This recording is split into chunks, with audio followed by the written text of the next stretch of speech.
really good morning to you. Good morning to me. It's your girl Andrea. We are going to sort some cows today. We're going to clear the alleyway and clean that out and scrape it because we've been getting rain. And we're going to put cedars in, just a small group today, about 25 head. Mainly some younger cows that are going to get kicked out to pasture. But I want to breed them before they go out because there are a lot of the ladies we would actually keep replacements out of. So come along for all the fun. It is soupy and wet. We've had over an inch of rain now, but it is very appreciated for the grass and the pastures and the corn and the soybeans and all that jazz. So without further ado, I couldn't even do a heel click. Let's get it.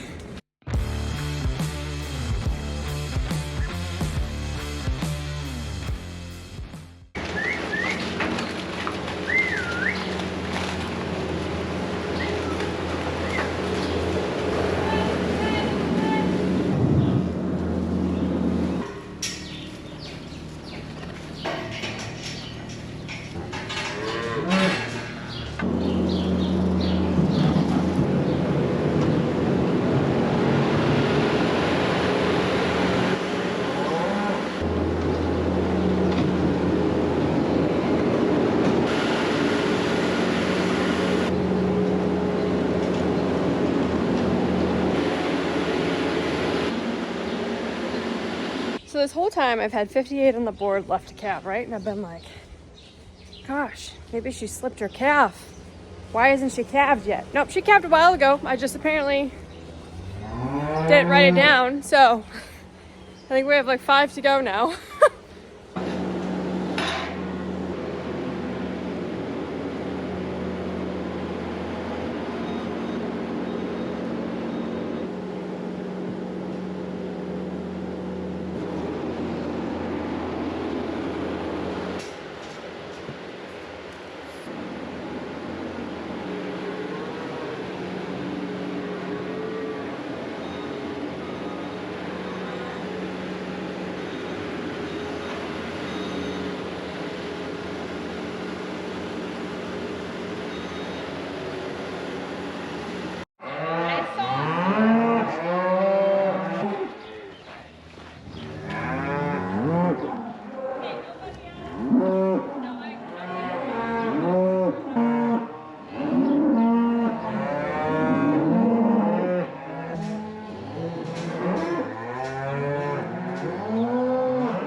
Couple in pen 3 here, or pen 2.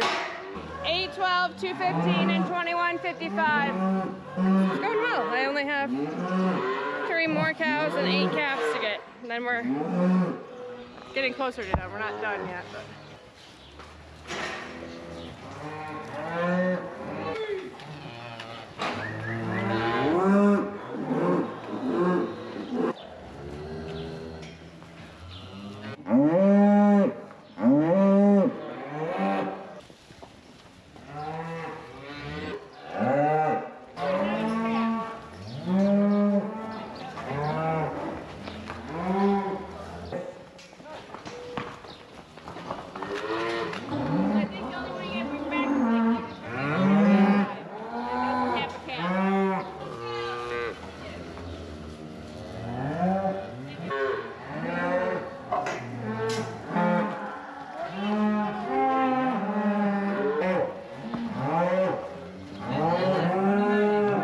couple ladies keep losing their tags. 821 doesn't have any tags right now. It's a good thing I know who she is. These tags are simple because I don't know. We bought these cows, so we don't know who their dam or sire is, but. Same thing, they're getting vertigo and a cedar's egg.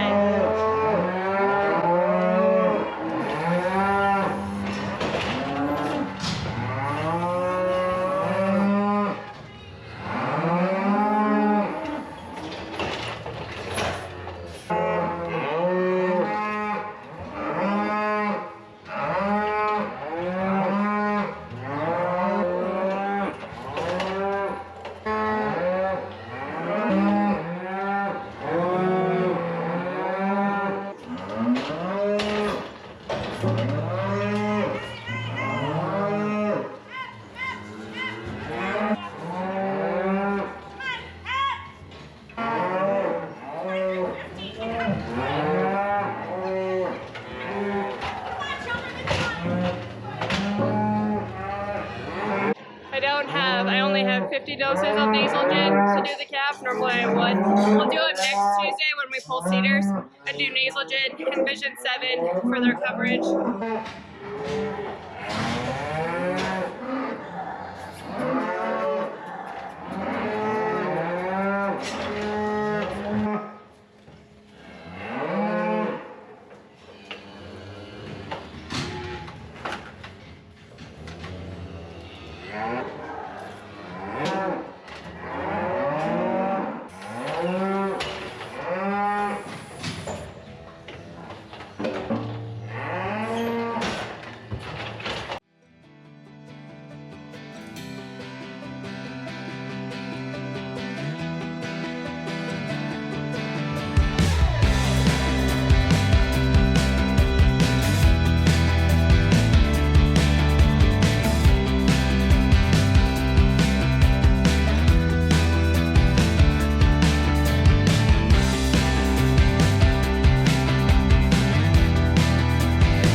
What do we got for a total? Just a minute, I gotta turn the page. Oh, she's not done yet. She's counting and totaling our bull to heifer ratio since we only have 5 babies left, and these last 2 were bull calves. Bull calves, so that makes bulls. Ooh, we are close. 95 to what, 96? Yep. Look at that. Heifers were in the lead for so long, and we have 5 left. There they are, and I'm gonna sleeve her because she hasn't calved yet. She almost looked like she might have been starting to bag, but I don't know. So I will sleeve her one of these days. Done. 25 in the front pen. Got their cedars, GnRH, safeguard, topical dewormer, ready to go. I think there's 25, if not 26, because I thought I counted 25 cedars and I had to go get another one. But I either counted wrong on cows or cedars. I don't know. But that's the next group. So, yeah. Maybe I'll wait to wrap this video up until I talk about how I match make. We'll do that in this video too. So, that's next. Pretty sure we moved like probably 40 different pairs around, 50 pairs around today. The only pen that didn't get any moved or taken out of was pen 5, which is the spicy pen. And then pen 6 wasn't much. It was pulling 2 of them out. The rest of them stayed. So otherwise, pen 2 got completely rearranged. Just moving stuff around to make it work. So that way anything due to caveat is in pen 2. And then pen 1's when I'm going to breed, put cedars in all those. And it kept any of like the problem calves, or like 795 with a C-section scar. So supplementing her calf is in pen 2 type of deal. So that was fun. But now Mom's going to scrape the mud and wet gross feet off of here, and the cows did a number on that, but they're done. Ta-da! That is so much better. And then she'll just put it into the manure pile. My dog is gonna 100% need a bath, so we'll send. She's super dirty. I just can't decide if it wants to rain or not. It's now misting again, but we're trying to, we had a tedder kind of lined up. Apparently the tedder we had lined up isn't going to work for our rye. We're trying to bale our rye this coming week after this dries up. So now we're deducting, figuring out how to find a tedder to use or buy one. So as of now, we found one pretty close that we can buy for not a terrible price, like 4,500 bucks. It's 9 foot, so not huge, but trying to get things going for that. And then I have 2 cows to breed tonight. 750 and 62 are both in standing heat this morning. So Ness and I are gonna go home here, eat some lunch. It's only 2:30 and we haven't eaten lunch. Get in, come on. I need to give her a bath. And then, yeah. So I'll go home, eat some lunch. Maybe I'll show you my breeding cheat sheet here, how I do that a little bit, and then I'll come back and breed some cows. All right, so let's dive into how I match make these bulls to all the ladies, which not all the ladies technically, but the ladies that I'm going to AI. I have talked about the genetic testing that we've done before, so if you need that video, I will link it right here. I don't know what side it'll be on. One of these little things. It's also going to be linked in the description. You can go back and watch that video and learn about how that has kind of impacted our operation, how we've utilized that, and, you know, just kind of how it works. So without further ado, let me show you my magic screen here. Okay, so I have this lovely spreadsheet, and if I scroll through here, this has all of our cows in here. If I have EPDs on them, that's what all this is. That is essentially expected progeny differences. This helps me make decisions more so based on like what are the weak points, what are their strengths, who is a cow that I would keep, you know, replacements out of potentially, that type of deal. And I like the way that Inherit Select makes it work because they do kind of like a composite score. So like this is a total score, ZCC is cow calf, and then FC is like feedlot base. So your cows that are really high, you know, percentile ranking top 4% here in cow calf here for 2103, I like to try to keep replacements out of her. So that can influence who I'm going to breed her to, all of that jazz. And then obviously like if there's a weak point, I get percentiles and everything. I know as a whole, like I've talked about this before, our herd needs a little bit of help on marbling, which you can fix with bulls, all that jazz. So I don't have EPDs on a lot of the like purchased cows because we didn't test them, but I just use more of a terminal sire on them. And then these are heifers from last year, this year's heifers, all that jazz. I bred a lot of these, so you've seen, you know, these are already on here. As you get to the replacements we've kept, you're seeing more sires being listed as well as dams. I don't have it on this column on these ones, but then I know like if there's a certain line like this County O, I probably shouldn't breed her to anything County O related. You know, Ed is a cowboy cut, that type of deal. So it just kind of gives me the influence. And then I did color code things that were kind of an issue there. So those are high birth weights that I want to back off a little bit if we keep replacements out of them, all of that jazz. So essentially I take this, I make my little breeding cheat sheets here. So this is from that last round that we did that you saw in one of the previous videos. This is all of them that are in that group. And then I had gone through and decided on this other tab what they were going to be bred to, and then I just moved it over here and then I printed this out. So that's where that came from. But really, I'm just looking at like the overall scores for these cows that I'm going to breed. So let me go find. So yeah, I mean, we can go back to 2103, right? She's a purchased cow. She's one of Nathan and I's. If we look at her, you know, numbers this year, and I talked about how she's a higher percentile here, top 4% of all the cows in the entire database here for her total cow calf ranking, meaning that she would make really nice replacements. I'm going to breed her to OMF Epic. And then I just print these out to make my life easier. Epic has been a really, really, really good bull to keep replacements out of. I've heard a lot of great things. So I'm going to use him on a lot of these cows that I'm hoping to get replacements out of potentially. They'll still feed fine if they're feeder calves. But I know like if she has a heifer, I'm probably going to want to keep that one. And I've kept some daughters before and I really like them. So that's kind of the method of the madness. If we dive into some more of these, you know, 2303 is Nathan and I's really nice baldy cow. It is Nathan's favorite cow in the entire herd. I decided this year I'm going to breed her to Commander. I also use the breed compositions a little bit. So with her, she's, you know, 63% Simmental and about 37% Angus. So she's pretty much a third and 2/3. There's a lot of value in maximizing heterosis, which is your crossbreeding within the beef industry. Essentially, the offspring is going to be superior to its parent. So if I can say as close to a 50-50 split as I can, I like that a lot because that's kind of a free benefit, right, if you're crossbreeding. So I want to keep her more of like a 50-50 Sim Angus cross as we get the next one. So CCR Commander from ABS was a bull that I picked for that. I also got, who else did I get? Homeland from ABS as well as one of our, he's 5/8 and 3/4 or 3/8 Angus. And then, you know, other part of it is knowing, you know, asking people if they've had good experiences with certain bulls, if they like them a lot, knowing some of the calves we have on the ground now.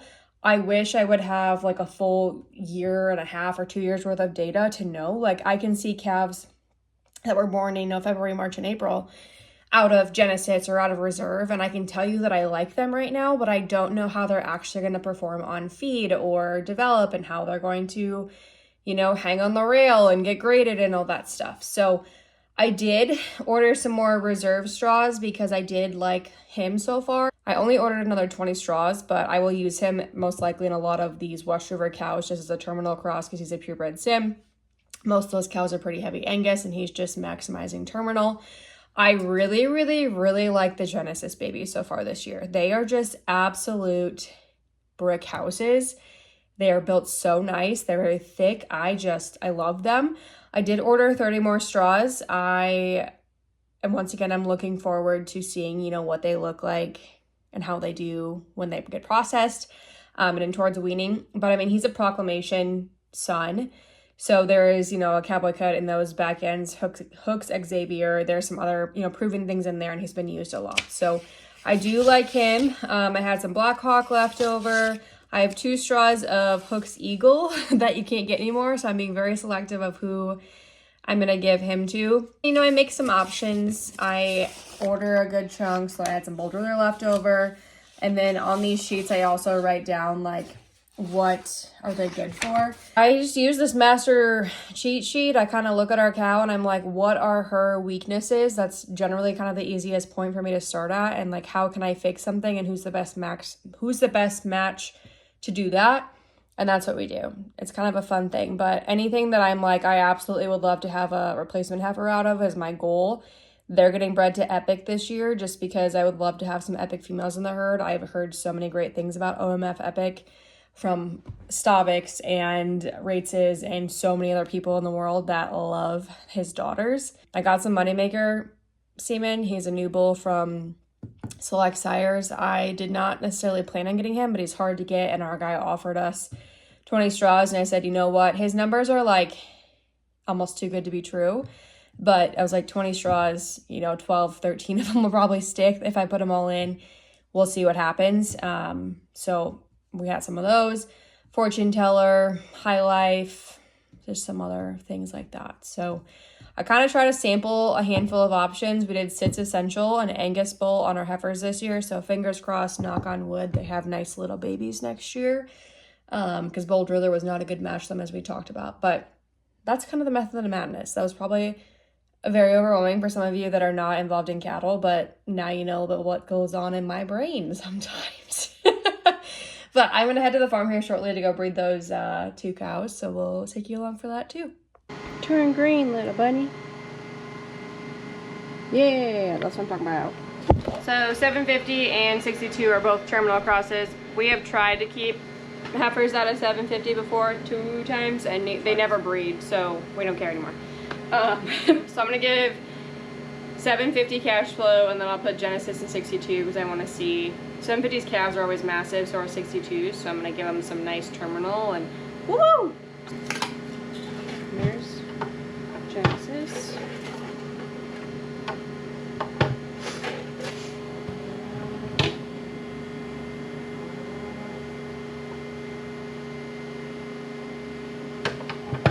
You pull the straw after a good 45 seconds. They can sit there longer. And then you blot it dry because water will kill sperm. And then you snip the tip, put it into the sheath. There's multiple ways you can do this. I do sheath and then straw, or then gun, but you know. As long as it ends up the right way that the semen's gonna come out, it doesn't matter. So red will go first.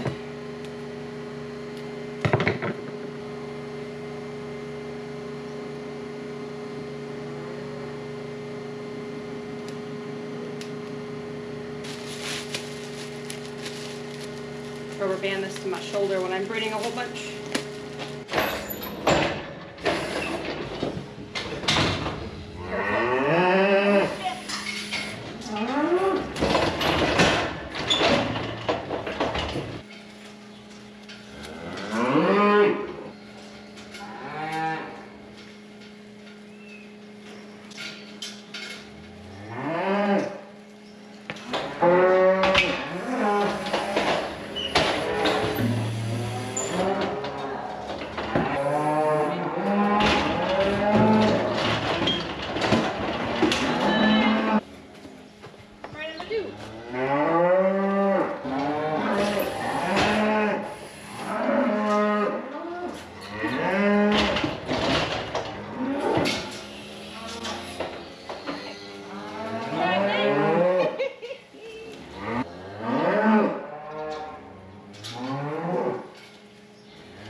uneventful. Gotta go see 457. What's up, kid? Who are all our new friends?